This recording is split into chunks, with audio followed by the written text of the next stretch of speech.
What are long tail keywords?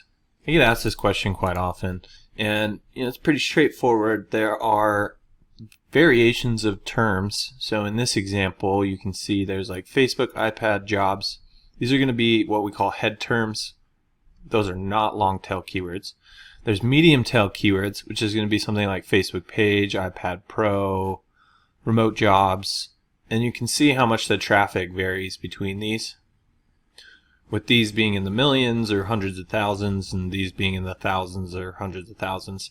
And then we get into the long tail keywords, which are the most specific but least searched keywords. And those are things like how to make a Facebook page. It gets like 1.3 thousand searches per month on average.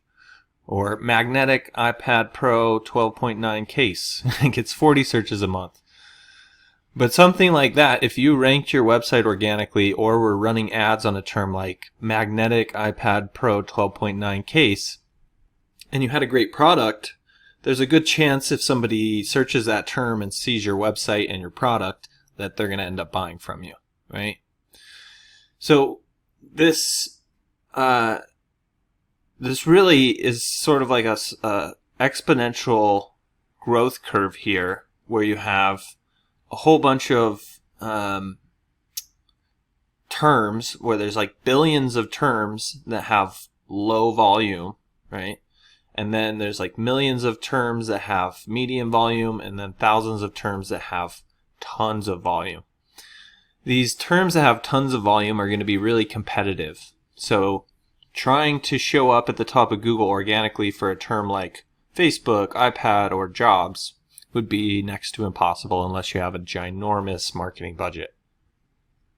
But if you slide down the scale here, there's billions of terms that are available to rank for that are a lot less competitive because they're very, very specific.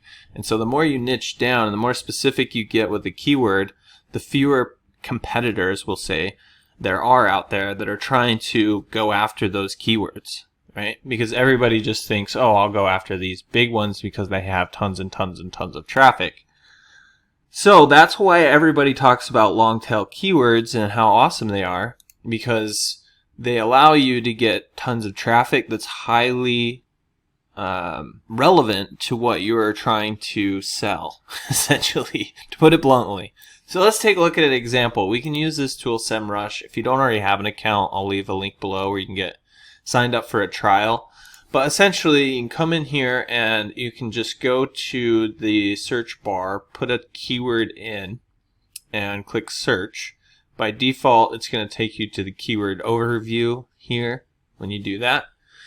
And we can see if somebody searches for plumbers, there's 40,000 searches a month, and the keyword difficulty is 80%, so it's going to be really difficult, right? Whereas, if we looked at something like Los Angeles plumbers, now the keyword difficulty drops all the way to 43%, but the volume also drops to 1.6 thousand. However, if you're a plumber in Los Angeles, it's going to be way easier to rank for this keyword than to rank for the term plumbers, right? And plumbers is so broad that it might actually not get you the right traffic if you rank for that term anyways.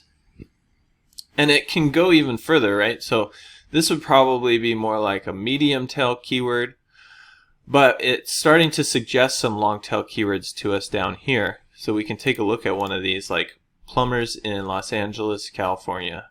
And we can see that there's a volume of only 110 searches a month. It's actually saying that the keyword difficulty is going to be a little bit more difficult.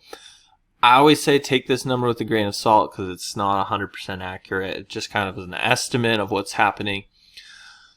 But this is showing us that there's some variability in terms of the difficulty and the volume if we're going to try to organically rank on Google for a broad term like plumbers, which is going to be next to impossible, versus medium tail keyword, or potentially this could even be considered a long tail keyword in this niche, where the volume drops considerably, the difficulty drops considerably, and then an even longer tail keyword So you kind of get the idea of how the scale works here, and the equation in terms of where the opportunity lies depending on where you're at in your business. So if you're a huge company and you've already ranked for tons of long tail keywords, of course the medium and head keywords are probably the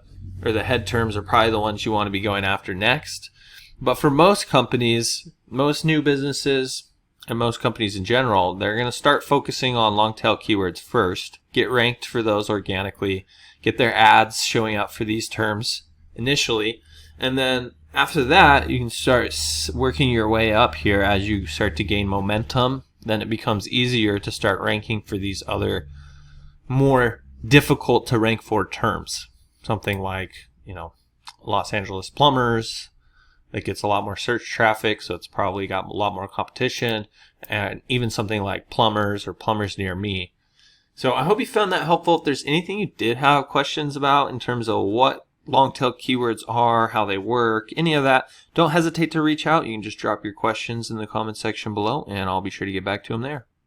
If you're like most new business owners, you're probably struggling to get your online presence established, let alone get it to the point where it's bringing you a consistent flow of customers, right? So that's why I created this free course where I actually walk you step by step through the whole process of setting up your online presence. This is the same process we've been using for our clients for over a decade at one of my agencies. And essentially, I'm going to show you how to set up an SEO-friendly business name right from the get-go, how to develop your website really quickly and easily, how to set up your Google Maps listing, start getting some Google reviews, everything you need in order to have a substantial online presence where people can actually start finding you and purchasing your products or services. The best part is I'm going to show you how to do it in under a couple of hours, and all for less than $50. If you're interested, I'll leave a link below where you can get signed up today. Make sure to check this course out for free right now, because I'm probably going to start charging for this at some point in the future. All right, I'll see you on the other side.